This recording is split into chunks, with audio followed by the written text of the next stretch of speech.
दोस्तों नमस्कार। आपके अपने YouTube चैनल बातें साहित्य की पर आप सभी का एक बार पुनः हार्दिक स्वागत। मित्रों, आज के इस वीडियो में हम पढ़ने वाले हैं आचार्य महावीर प्रसाद द्विवेदी जी का निबंध कवि कर्तव्य, जो कि विभिन्न अकादमिक परीक्षाओं के पाठ्यक्रम के साथ ही साथ उत्तर प्रदेश उच्चतर शिक्षा सेवा आयोग प्रयागराज द्वारा आयोजित की जाने वाली सहायक आचार्य भर्ती परीक्षा हेतु समान रूप से उपयोगी होगा। आइए मित्रों, चलते हैं आज के इस निबंध की ओर, जिसका शीर्षक है कवि कर्तव्य। आचार्य महावीर प्रसाद द्विवेदी लिखते हैं कि कवि कर्तव्य से हमारा अभिप्राय हिंदी के कवियों के कर्तव्य से है। समय और समाज की रुचि के अनुसार सब बातों का विचार करके हम यह लिखना चाहते हैं कि कवि का कर्तव्य क्या है। अपने मनोगत विचारों को हम थोड़े ही लिखना चाहते हैं। मित्रों, इस निबंध के इन्होंने दो भाग किए हैं।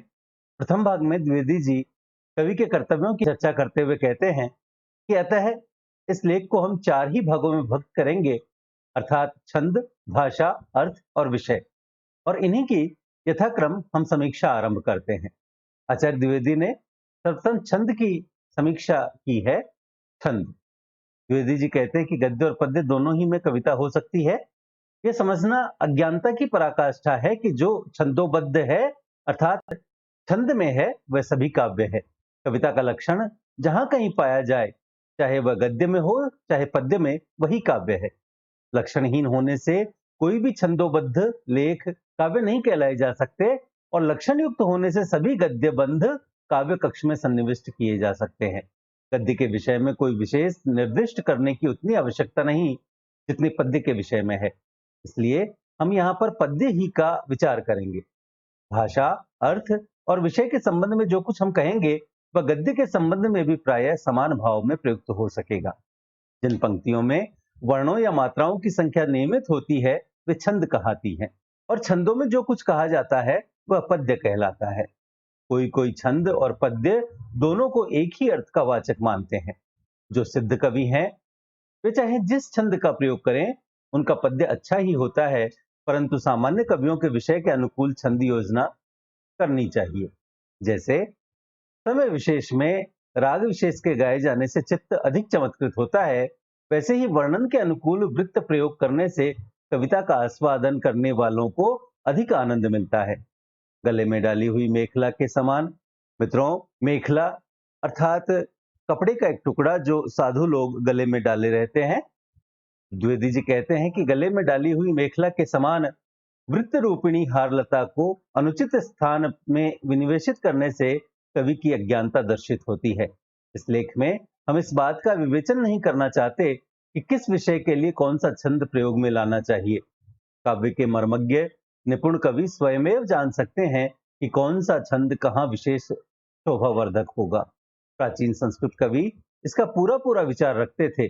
उन्होंने ऋतुओं का वर्णन प्रायः उपजाति छंद में किया है, नीति का वंशस्थ में किया है, चंद्रोदय आदि का रथोद्वता में किया है, वर्षा और प्रवास का मंदाक्रांता में किया है, और स्तुति शौर्य आदि का शार्दुल विक्रीडित और शिखरिणी में किया है। यही नहीं, वृत्त रचना में छंद शास्त्र के नियमों के अतिरिक्त वे लोग और विषयों का भी ध्यान रखते थे। दोधक वृत्त का लक्षण 3 भगण और 2 गुरु हैं। इस नियम का प्रतिपालन करते हुए वे तीन अक्षर वाले शब्द प्रयोग करते थे, जिससे छंद की शोभा विशेष बढ़ जाती थी। तोटक में वे रूखे अक्षर वाले ही शब्द रखते, क्योंकि ऐसे अक्षर वाले शब्दों से संगठित हुआ तोटक ताल की द्रुत गति के समान मन को सविशेष आनंद प्रदान करता है। हिंदी के कवियों को भी इन बातों का विचार करना चाहिए। दोहा, चौपाई, सोरठा, घनाक्षरी, छप्पय और सवैया आदि का प्रयोग हिंदी में बहुत हो चुका। कवियों को चाहिए कि यदि वे लिख सकते हैं तो इनके अतिरिक्त और भी छंद लिखा करें। हम यह नहीं कहते कि ये छंद नितांत परित्यक्त ही कर दिए जाएं, अर्थात छोड़ दिए जाएं। हमारा अभिप्राय यह है कि इनके साथ साथ संस्कृत काव्यों में प्रयोग किए गए वृत्तों में से 2-4 उत्तमोत्तम वृत्तों का भी प्रचार हिंदी में किया जाए। इन वृत्तों में द्रुत विलंबित, वंशस्थ और वसंत तिलका आदि वृत्त ऐसे हैं जिनका प्रचार हिंदी में होने से हिंदी काव्य की विशेष शोभा बढ़ेगी। मित्रों, यहाँ पर एक प्रश्न बन सकता है कि द्विवेदी जी ने अपने निबंध कवि कर्तव्य में संस्कृत के किन वृत्तों का प्रचार हिंदी में करने का अनुग्रह किया है, और उत्तर है द्रुत विलंबित, वंशस्थ और वसंत तिलका आदि वृत्त। आगे द्विवेदी जी कहते हैं कि किसी किसी ने इन वृत्तों का प्रयोग भी आरंभ कर दिया है। यह सूचना उन्हीं लोगों के लिए है जो सब प्रकार के छंद लिखने में समर्थ हैं। जो घनाक्षरी और दोहे अथवा चौपाई की सीमा उल्लंघन करने में असमर्थ हैं, उनके लिए नहीं। आजकल की बोलचाल की हिंदी की कविता उर्दू के विशेष प्रकार के छंदों में अधिक खुलती है, अतः ऐसी कविता लिखने में तदनुकूल छंद प्रयुक्त होने चाहिए। कुछ कुछ कवियों को एक ही प्रकार का छंद सज जाता है, उसे ही वे अच्छा लिख सकते हैं। उनको दूसरे प्रकार का छंद लिखने का प्रयत्न भी नहीं करना चाहिए। यदि कविता सरस और मनोहारिणी है, तो चाहे वह एक ही अथवा बुरे से बुरे छंद में क्यों न हो, उससे आनंद अवश्य ही मिलता है। तुलसीदास ने चौपाई और बिहारी लाल ने दोहा लिखकर ही इतनी कीर्ति संपादन की है। प्राचीन कवियों को भी किसी किसी वृत्त से समधिक स्नेह था। वे अपने आदृत वृत्त को ही अधिक काम में लेते थे और उनमें उनकी कविता खुलती भी अधिक थी। भारवी का वंशस्थ, रत्नाकर की वसंत तिलका, भवभूति और जगन्नाथ राय की शिखरिणी, कालिदास की मंदाक्रांता और राजशेखर का शार्दुल विक्रीडित इस विषय में प्रमाण है। पादांत में अनुप्रासहीन छंद भी हिंदी में लिखे जाने चाहिए। इस प्रकार के छंद जब संस्कृत, अंग्रेजी और बंगला में विद्यमान हैं, तब कोई कारण नहीं कि हमारी भाषा में वे न लिखे जाएं। संस्कृत ही हिंदी की माता है। संस्कृत का सारा कविता साहित्य इन तुकबंदी बखेड़े से बहिर्गत सा है। अतएव इस विषय में यदि हम संस्कृत का अनुकरण करें तो सफलता की पूरी पूरी आशा है। अनुप्रास युक्त पादांत सुनते सुनते हमारे कान उस प्रकार की पंक्तियों के पक्षपाती हो गए हैं, इसलिए अनुप्रासहीन रचना अच्छी नहीं लगती। बिना तुक वाली कविता के लिखने अथवा सुनने का अभ्यास होते ही वह भी अच्छी लगने लगेगी, इसमें कोई संदेह नहीं। अनुप्रास और यमक आदि शब्दाडंबर कविता के आधार नहीं। जो उनके न होने से कविता निर्जीव हो जाए या उससे कोई अपरिमेय हानि पहुंचे। कविता का अच्छा या बुरा होना विशेषतः अच्छे अर्थ और रस बाहुल्य पर अवलंबित है, आधारित है। परंतु अनुप्रास के ढूंढने का प्रयास उठाने में समुचित शब्द न मिलने से अर्थांश की हानि हो जाया करती है। इससे कविता की चारुता अर्थात सुंदरता नष्ट होती है। अनुप्रासों का विचार न करने से कविता लिखने में सुगमता भी होती है और मनोभिलषित अर्थ व्यक्त करने में विशेष कठिनाई भी नहीं पड़ती।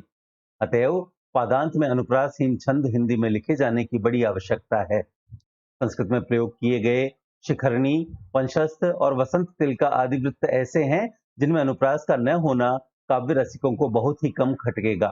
पहले पहल इन्हीं वृत्तों का प्रयोग होना चाहिए। किसी भी प्रचलित परिपाटी का क्रम भंग होता देख प्राचीनता के पक्षपाती खड़े होते हैं और नई चाल के विषय में नाना प्रकार की कुचेष्टाएं और दोषोद भावनाएं करने लगते हैं। यह स्वाभाविक बात है, परंतु यदि इस प्रकार की टीकाओं से लोग डरते तो संसार से नवीनता का लोप हो जाता। हमारा यह मतलब नहीं कि पादांत में अनुप्रास वाले छंद लिखे ही ना जाया करें। हमारा कथन इतना ही है कि इस प्रकार के छंदों के साथ अनुप्रासहीन छंद भी लिखे जाएं, बस। तो मित्रों, इस अंश में द्विवेदी जी ने संस्कृत के शिखरणी, वंशस्थ और वसंत तिलका आदि छंदों को हिंदी में लिखने के लिए कवियों को प्रोत्साहित किया है, अर्थात अनुप्रासहीन छंद लिखने के लिए प्रोत्साहित किया है। अगला जो भाग है वह है भाषा। द्विवेदी जी कहते हैं कवि को ऐसी भाषा लिखनी चाहिए जिसे सब कोई सहज में समझ लें और अर्थ को हृदयंगम कर सके। पद्य पढ़ते ही उसका अर्थ बुद्धिस्थ हो जाने से विशेष आनंद प्राप्त होता है, पढ़ने में जी लगता है, परंतु जिस वाक्य का भावार्थ कठिनता से समझ में आता है उसके अवलोकन में जी नहीं लगता और बराबर अर्थ का विचार करते करते उससे विरक्ति हो जाती है। जो कुछ लिखा जाता है वह इसी अभिप्राय से लिखा जाता है कि लेखक का हृदगत भाव अर्थात लेखक के हृदय का भाव दूसरे समझ जाएं। यदि इस उद्देश्य की ही सफलता न हुई तो लिखना ही व्यर्थ हुआ। अतएव क्लिष्ट की अपेक्षा सरल लिखना ही सब प्रकार से वांछनीय है। कालिदास, भवभूति और तुलसीदास के काव्य सरलता के आकार हैं। परम विद्वान होकर भी उन्होंने सरलता ही को विशेष मान दिया है, इसलिए उनके काव्यों का इतना आदर है। जो काव्य सर्वसाधारण की समझ के बाहर होता है वह बहुत कम लोकमान्य होता है। कवियों को इसका सदैव ध्यान रखना चाहिए। कविता लिखने में व्याकरण के नियमों की अवहेलना न करनी चाहिए। शुद्ध भाषा का जितना मान होता है अशुद्ध का उतना नहीं होता। व्याकरण का विचार न करना कवि की तद्विषयक अज्ञानता का सूचक है। कोई कोई कवि व्याकरण के नियमों की ओर दृक्पात तक नहीं करते, दृक्पात अर्थात दृष्टि भी नहीं डालते। ये बड़े खेद और लज्जा की बात है। ब्रजभाषा की कविता में कविजन मनमानी निरंकुशता दिखलाते हैं, यह उचित नहीं। जहां तक संभव हो शब्दों का मूल रूप न बिगड़ना चाहिए। मुहावरे का भी ध्यान रखना चाहिए। बेमुहाविरा भाषा अच्छी नहीं लगती। क्रोध क्षमा कीजिए इत्यादि वाक्य कान को अतिशय पीड़ा पहुंचाते हैं। मुहावरा भी भाषा का प्राण है। उसे जिसने नहीं जाना उसने कुछ नहीं जाना। उसकी भाषा कदापि आदरणीय नहीं हो सकती। विषय के अनुकूल शब्द स्थापना करनी चाहिए। कविता एक अपूर्व रसायन है। उसके रस की सिद्धि के लिए बड़ी सावधानी, बड़ी मनोयोगिता और बड़ी चतुराई आवश्यक होती है। रसायन सिद्ध करने में आंच के न्यूनाधिक होने से जैसे रस बिगड़ जाता है, वैसे ही यथोचित शब्दों का उपयोग न करने से काव्य रूपी रस भी बिगड़ जाता है। किसी किसी स्थल विशेष पर रूक्षाक्षर वाले शब्द अच्छे लगते हैं। मित्रों, रूक्षाक्षर अर्थात नीरस, रूखे अथवा कठोर शब्द, परंतु और सर्वत्र ललित और मधुर शब्दों का ही प्रयोग करना उचित है। शब्द चुनने में अक्षर मैत्री का विशेष विचार रखना चाहिए। अच्छे अर्थ का द्योतक न होकर भी कोई कोई पद्य केवल अपनी मधुरता ही से पढ़ने वालों के अंतःकरण को द्रवीभूत कर देता है। टूटत उड़ू बैठे तरुजाई इत्यादि वाक्य लिखना हिंदी की कविता को कलंकित करना है। शब्दों को यथास्थान रखना चाहिए। शब्द स्थापना ठीक न होने से कविता की दुर्दशा होती है और अर्थांश में जो क्लिष्टता आ जाती है, उसके उदाहरण हिंदी कालिदास की समालोचना में दिए जा चुके हैं। गद्य और पद्य की भाषा पृथक पृथक न होनी चाहिए। हिंदी एक ऐसी भाषा है जिसके गद्य में एक प्रकार की और पद्य में दूसरे प्रकार की भाषा लिखी जाती है। सभ्य समाज की जो भाषा हो उसी भाषा में गद्य पद्यात्मक साहित्य होना चाहिए। गद्य का प्रचार हिंदी में थोड़े दिनों से हुआ है। पहले गद्य प्रायः न था। हमारा साहित्य केवल पद्यमय था। गद्य साहित्य की उत्पत्ति के पहले पद्य में ब्रज भाषा का ही प्रादेशिक प्रयोग होता था। अब कुछ अंतर होने लगा है। पद्य की इस समय उन्नति हो रही है। अतएव अब यह संभव नहीं कि गद्य की भाषा का प्रभाव पद्य पर न पड़े। जो प्रबल होता है वह निर्बल को अवश्य अपने वशीभूत कर लेता है। यह बात भाषा के संबंध में भी तद्वत पाई जाती है। 50 वर्ष पहले के कवियों की भाषा इस समय के कवियों की भाषा से मिलाकर देखिए। देखने से तत्काल विदित हो जाएगा कि आधुनिक कवियों पर बोलचाल की हिंदी भाषा ने अपना प्रभाव डालना आरंभ कर दिया है। उनकी लिखी ब्रज भाषा की कविता में बोलचाल अर्थात खड़ी बोली के जितने शब्द और मुहावरे मिलेंगे उतने 50 वर्ष पहले कवियों की कविता में कदापि न मिलेंगे। यह निश्चित है कि किसी समय बोलचाल की हिंदी भाषा ब्रज भाषा की कविता के स्थान को अवश्य छीन लेगी। इसलिए कवियों को चाहिए कि वे क्रम क्रम से गद्य की भाषा में भी कविता करना आरंभ करें। बोलना एक भाषा और कविता में प्रयोग करना दूसरी भाषा प्राकृतिक नियमों के विरुद्ध है। जो लोग हिंदी बोलते हैं और हिंदी ही के गद्य साहित्य की सेवा करते हैं, उनके पद में ब्रज की भाषा का आधिपत्य बहुत दिनों तक नहीं रह सकता। तीसरे भाग में आचार्य महावीर प्रसाद द्विवेदी अर्थ की चर्चा करते हैं। द्विवेदी जी कहते हैं कि सौरस्य ही कविता का प्राण है। मित्रों, सौरस्य अर्थात सुरसता या रसीला होने का भाव। जिस पद्य में अर्थ का चमत्कार नहीं वह कविता नहीं। कवि जिस विषय का वर्णन करें उस विषय से उसका तादात्म्य हो जाना चाहिए। ऐसा न होने से अर्थ सौरस्य नहीं आ सकता। विलाप वर्णन करने में कवि के मन में यह भावना होनी चाहिए कि वह स्वयं विलाप कर रहा है और वर्णित दुख का स्वयं अनुभव कर रहा है। प्राकृतिक वर्णन लिखने के समय उसके अंतःकरण में यह दृढ़ संस्कार होना चाहिए कि वर्ण्यमान नदी, पर्वत अथवा मन के सम्मुख वह स्वयं उपस्थित होकर उनकी शोभा देख रहा है। जब कवि की आत्मा का वर्ण विषयों से इस प्रकार निकट संबंध हो जाता है, तभी उसका किया हुआ वर्णन यथार्थ होता है और तभी उसकी कविता पढ़कर पढ़ने वालों के हृदय पर तद्वत भावनाएं उत्पन्न होती हैं। कविता करने में हमारी समझ में अलंकारों को बलात् लाने का प्रयत्न न करना चाहिए। विषय वर्णन के झोंक में जो कुछ मुख से निकले उसे ही रहने देना चाहिए। बलात् किसी अर्थ के लाने की चेष्टा करने की अपेक्षा प्रकृति भाव से जो कुछ आ जाए उसे ही पद्यबद्ध कर देना अधिक सरल और आह्लादकारक होता है, प्रसन्नता देने वाला होता है। अपने मनोनीत अर्थ को इस प्रकार व्यक्त करना चाहिए कि पद्य पढ़ते ही पढ़ने वाले उसे तत्क्षण हृदयंगमन कर सकें। क्लिष्ट कल्पना अथवा सोच विचार करने की आवश्यकता न पड़े। बहुत से शब्द ऐसे हैं जो सामान्य रीति से सब एक ही अर्थ के व्यंजक हैं, परंतु विशेष ध्यान पूर्वक देखने से अथवा धातु के अर्थ का विचार करने से पृथक पृथक शब्दों में पृथक पृथक शक्तियों का गर्भित रहना प्रकट होता है। उदाहरण दिया है यहाँ पर तन्वी शब्द का। द्विवेदी जी कहते हैं कि तन्वी शब्द का सामान्य अर्थ स्थल विशेष में स्त्री होता है, परंतु तनु शब्द का अर्थ कृश होने के कारण तन्वी का विशेष अर्थ दुर्बल है। यदि कहें कि यह तन्वी अपने पति के साथ सुख से अपने घर में रहती है, तो यहाँ तन्वी शब्द उस अर्थ का व्यंजक नहीं हो सकता जो अर्थ वामा इत्यादि शब्दों का होता है। परंतु यदि कहें कि तन्वी अपने प्रियतम का वियोग बड़े धैर्य से सहन कर रही है, तो यहाँ तन्वी शब्द की गर्भित शक्ति से वियोग उद्योग अर्थ को सहायता पहुंचती है। अतः ऐसे स्थल पर इस शब्द का प्रयोग बहुत प्रशस्त है। अर्थ सौरस्य के लिए जहां तक संभव हो ऐसे ही शक्तिमान शब्दों का प्रयोग करना चाहिए। घनाक्षरी और सवैया आदि लिखने वाले कुछ कवियों की कविता में कभी कभी अनेक निरर्थक शब्द आ जाते हैं। कभी कभी शब्दों के ऐसे विकृत रूप प्रयुक्त हो जाते हैं कि उनका अर्थ ही समझ में नहीं आता। कभी कभी पादांत में समान अक्षर लाने ही के लिए निरर्थक अथवा अभ्रंश शब्द लाए जाते हैं। ब्रजभाषा की कविता अथवा घनाक्षरी या सवैया के हम प्रतिकूल नहीं, परंतु हमारा मत यह है कि अर्थ के सौरस्य ही की ओर कवियों का ध्यान अधिक होना चाहिए, शब्दों के आडंबर की ओर नहीं। अर्थहीन अथवा अनुपयोगी शब्द न लिखे जाने चाहिए और न शब्दों के प्रकृत रूप को बिगाड़ना चाहिए।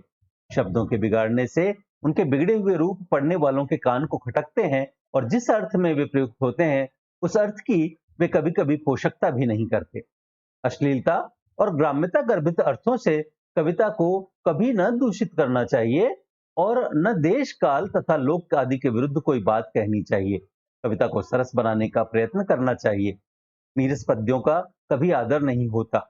इसे पढ़ते ही पढ़ने वाले के मुंह से वाह न निकले अथवा उसका मस्तक न हिलने लगे अथवा उसकी दंत पंक्ति न दिखलाई देने लगे, अन्यथा जिस रस की कविता है उस रस के अनुकूल वह व्यापार न करने लगे, तो वह कविता कविता ही नहीं, वह तुकबंदी मात्र है।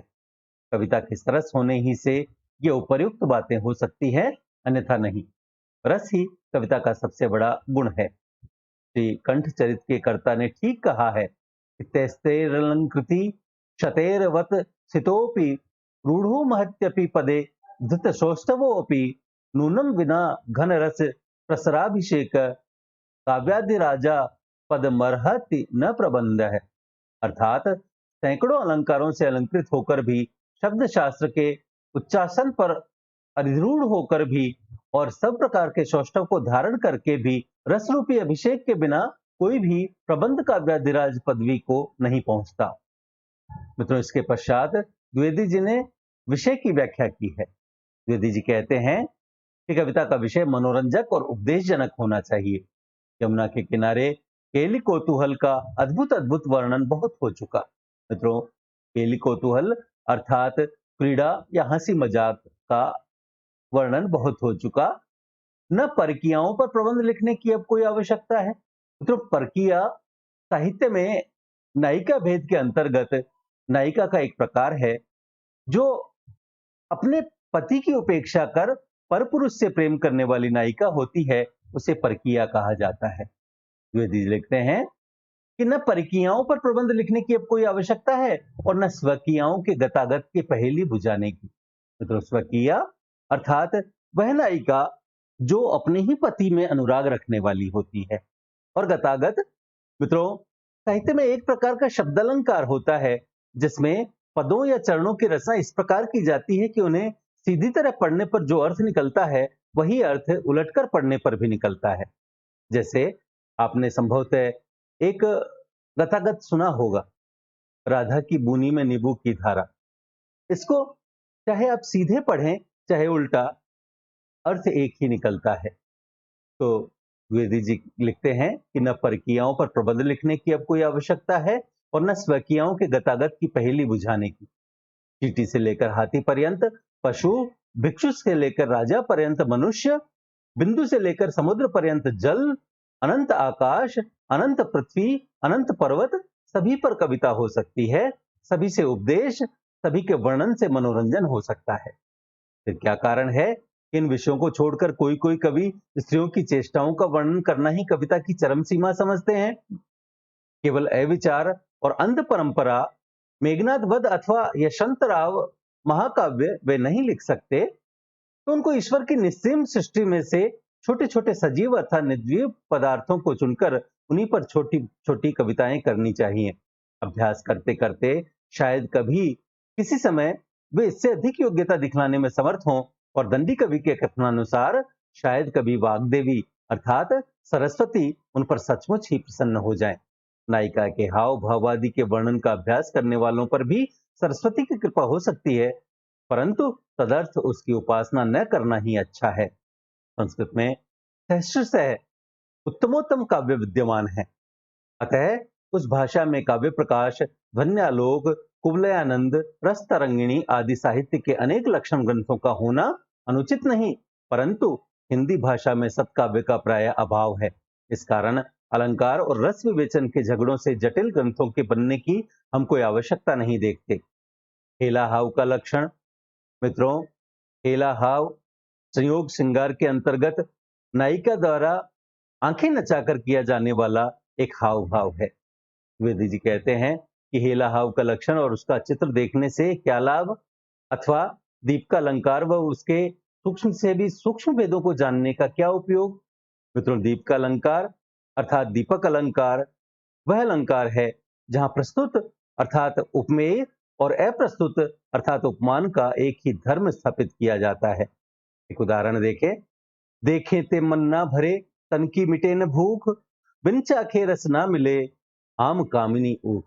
मित्रों, यहाँ कामिनी उपमेय तथा आम और ऊख उपमान का एक ही धर्म है, बिना चाखे रस ना मिले। द्विवेदी जी कहते हैं कि दीप का अलंकार वो उसके सूक्ष्म से भी सूक्ष्म भेदों को जानने का क्या उपयोग।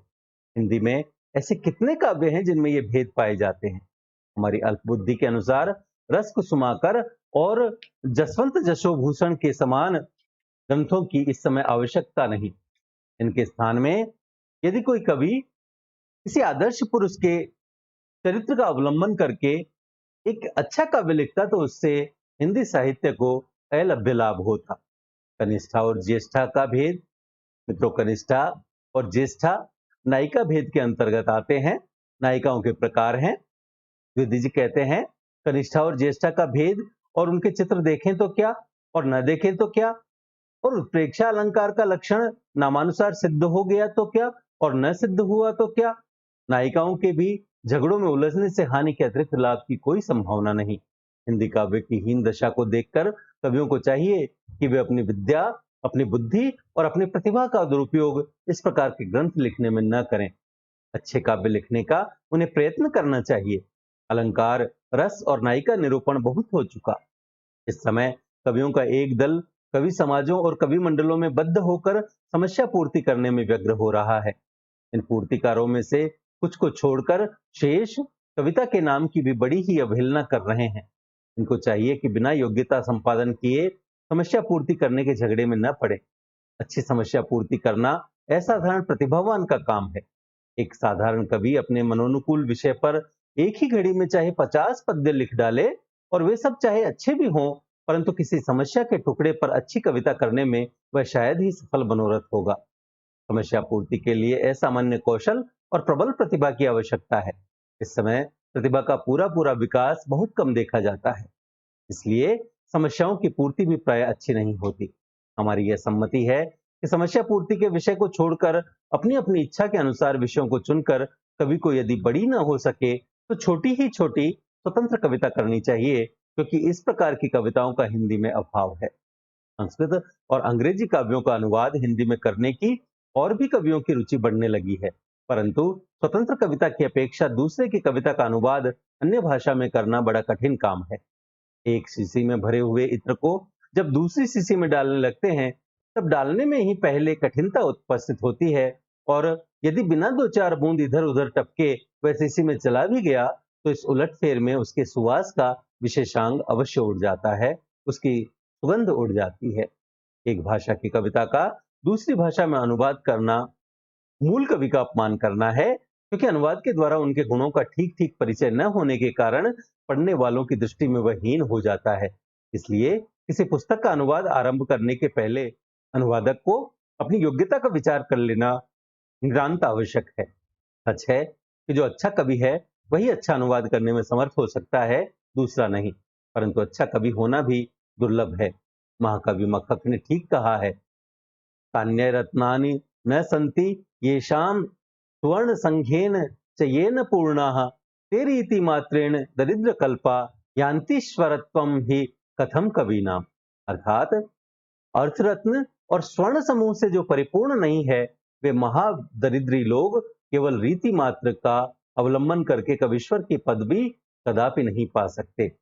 काव्य के गुणों और दोषों की विवेचना संस्कृत की जिन पुस्तकों में है, उनमें कवियों के कर्तव्य और अकर्तव्य पर बहुत कुछ कहा गया है, परंतु उन सब बातों का विचार हम यहाँ पर नहीं कर सकते। केवल स्थूल स्थूल बातों ही के विचार की इच्छा से हमने यह लेख आरंभ किया था, अतएव अब हम इसे यहीं समाप्त करते हैं। मित्रों, प्रस्तुत निबंध के दूसरे भाग में द्विवेदी जी लिखते हैं कि संसार में ईश्वर या देवताओं का अवतार कई प्रकार का और कई कामों के लिए होता है।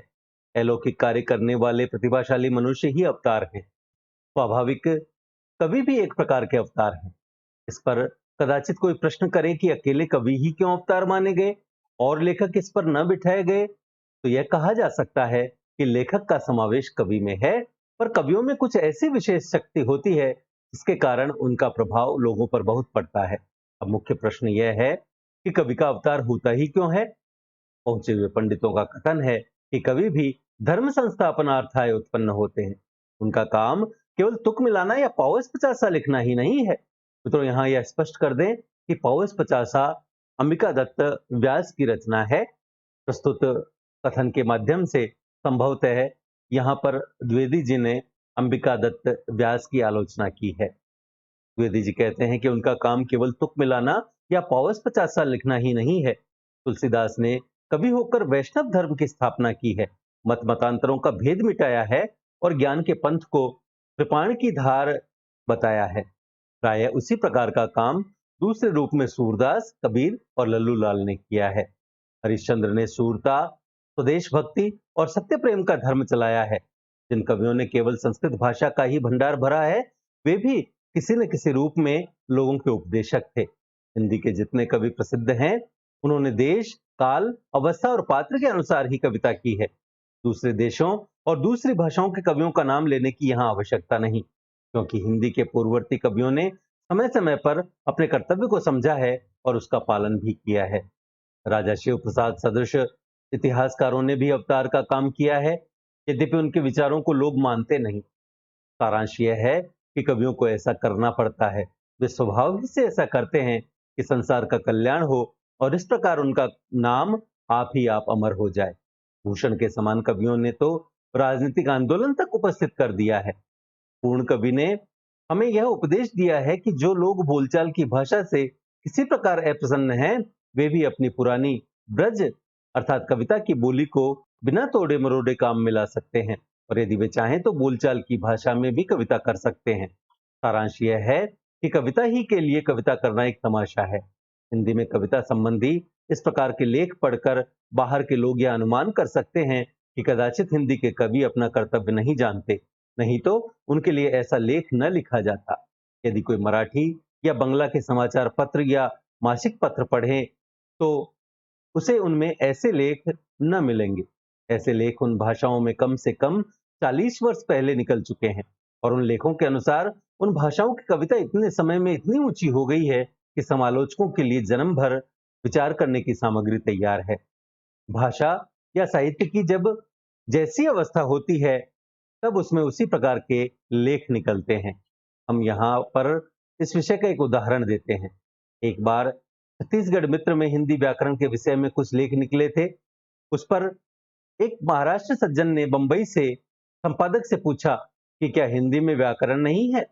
इस पर सुनने में आया कि संपादक ने उनको यह उत्तर दिया कि और भाषाओं के समान हिंदी में कोई व्याकरण है, परंतु इस विषय का निरूपण विदेशियों ने किया है। हिंदुस्तानी लोग न उसे खोज सके हैं और न खोज हो जाने पर भी उसकी ओर ध्यान देते हैं। कवि की कल्पना शक्ति तीव्र होती है। इस कल्पना शक्ति के द्वारा वह कठिन बातों को ऐसे अनोखे ढंग से सबके सामने रखता है कि वे सहज ही समझ में आ जाती हैं। इसी शक्ति से वह अनजाने हुए पदार्थों का, दृश्यों का चित्र इतना मनोहर खींचता है कि पढ़ने या सुनने वाले एकाग्रचित हो जाते हैं और उस बात पर प्रेम पूर्वक विचार करते हैं। फिर कभी अपने अवलोकन और अपनी कल्पना से ऐसी शिक्षा देते हैं कि वह न तो आज्ञा का रूप धारण करती है और न अपना स्वाभाविक रूखापन ही प्रकट करती है, किंतु भीतर ही भीतर मन को उकसा देती है। ताजमहल का वर्णन करते समय वह इस बात पर ध्यान न देगा कि यह किस सन में बना था, इसकी लंबाई चौड़ाई कितनी है, या इसका पत्थर कहां से आया है। इमारत को देखकर उसका मन कदाचित उसके भीतर भी ऊंचा बढ़ जाएगा और वह उस समय की कल्पना करने लगेगा जब बादशाह की बेगम मरते समय रोजे की वसीयत कर रही थी। उसके मन में पुराने और नए समय के मिलान का भी चित्र खिंच जाएगा और वह समय के फेर की घटनाओं को सोचने लगेगा। मनोहर वर्णन और शिक्षा के साथ साथ कवि अपने शब्द और वाक्य भी ऐसे मनोहर बनाता है कि पढ़ने वाले के आनंद की सीमा नहीं रहती। कविता लिखते समय जो जो भाव कवि के हृदय में उदित होते हैं, वही भाव पढ़ने वाले के हृदय में उत्पन्न हो सकते हैं। इसके लिए पढ़ने वाला सहृदय होना चाहिए, नहीं तो भैंस के आगे बीन बजने लगेगी। यदि स्वतः कवि में सहृदयता न हो तो फिर उसका श्रम ही क्या है। मनोविज्ञानी लोग कदाचित किसी समय हमको यह बता सकेंगे कि मनोविकार प्रकट करने के लिए छंद ही का उपयोग क्यों होता है। गद्य में भी कोई कोई लेखक, विशेषकर उपन्यास लेखक, ऐसा मनोहर वर्णन करते हैं और ऐसे भाव प्रकट करते हैं कि उनका गद्य पद्य हो जाता है। जो हो, अभी तो कवि लोग ही विशेषकर यह काम करते हैं और उसके लिए छंद काम में लाते हैं। आजकल हिंदी संक्रांति की अवस्था में है। हिंदी कवि का कर्तव्य यह है कि वह लोगों की रुचि का विचार रखकर अपनी कविता ऐसी सहज और मनोहर रचे कि साधारण पढ़े लिखे लोगों में भी पुरानी कविता के साथ साथ नई कविता पढ़ने का अनुराग उत्पन्न हो जाए। पढ़ने वालों के मन में नई नई उपमाओं को, नए नए शब्दों को और नए नए विचारों को समझने की योग्यता उत्पन्न करना कवि ही का कर्तव्य है।